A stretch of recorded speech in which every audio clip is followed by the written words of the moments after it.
Okay, so I have my audience here. I have 3 people virtually and 1 person with me in person here for my 4-person audience. I'm going to pin my view really quickly. Okay. And I'm going to get started with this speech.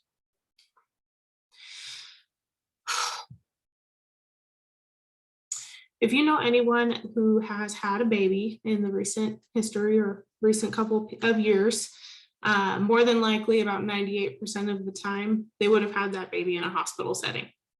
But as far back as like the 1950s, did you know that about 35% of babies were still being born at home?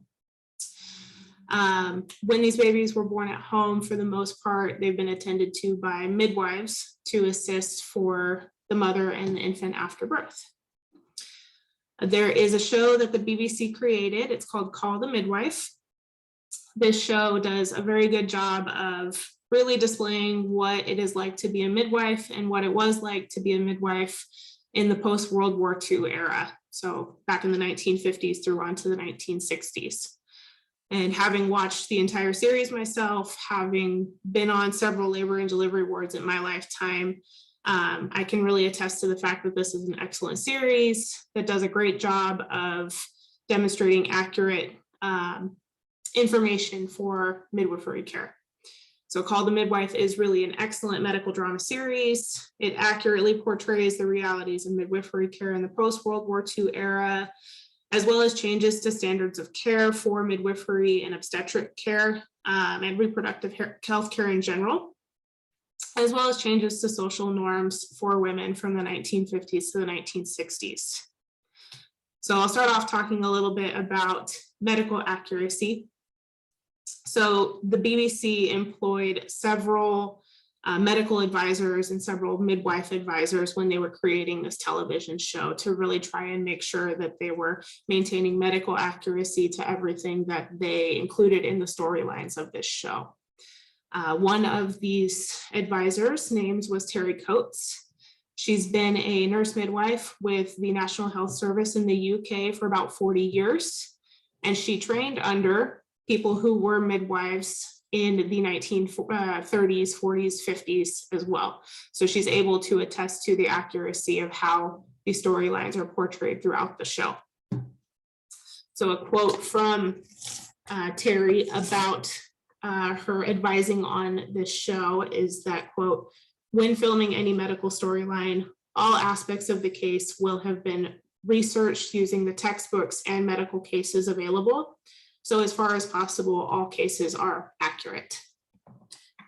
This is just one example of how the show does a really good job of making sure that everything stays as accurate as possible when creating this historical drama television series.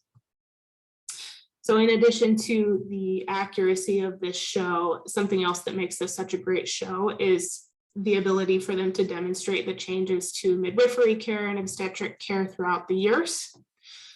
Some storylines that they follow include the introduction of the use of gas, which we would today call nitrous oxide, as pain control during labor and delivery for women. So this is something that was introduced in the early 1960s. And it is very well demonstrated how it was integrated into care through this show.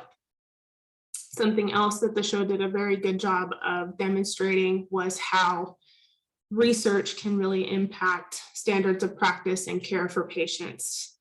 One storyline that they did include is that of the tragedy of the thalidomide babies. So in the 1950s and 1960s, thalidomide was a medication that was prescribed to women who were pregnant for them to utilize when they had severe morning sickness. But what they were able to find through research is that ingesting thalidomide during pregnancy caused severe birth defects.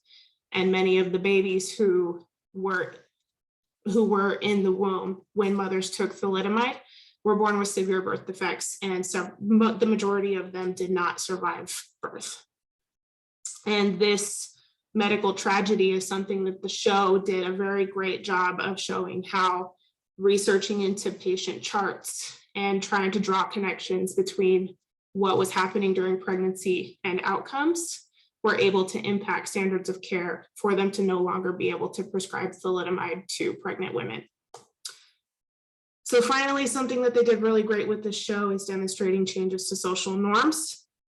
The show hits on a lot of really heavy topics like racism, sex work, abortion. It hits on the changes in a woman's role in the family dynamic throughout the years as well. But something that I think is really important that they highlight is that of women's bodily autonomy, which is the right for a woman to make her own healthcare decisions. So the contraceptive pill was something that was introduced in the early 1960s, and the show follows a storyline of a woman who comes into the clinic requesting this medication, and she is unfortunately denied because in the early 1960s, a woman would have to have permission from her husband in order to get a contraceptive pill.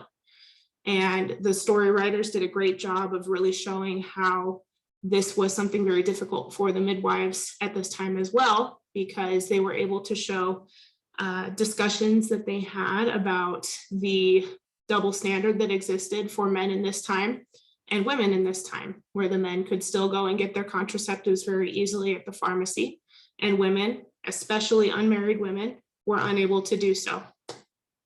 So in conclusion, this really just pulls together everything about how this is such a medically accurate and really great TV show. They've done a wonderful job in portraying the realities of midwifery care, especially in the post-World War II era, as well as standards of practice changes and changes for social norms and expectations for women since the 1950s. So if you are scrolling through Netflix over the next couple of days and you're not really sure what you want to watch, because I know we all have that happen to us once in a while, you can always check out this show. You might learn a little bit more history than you were expecting. Last audience member still with me.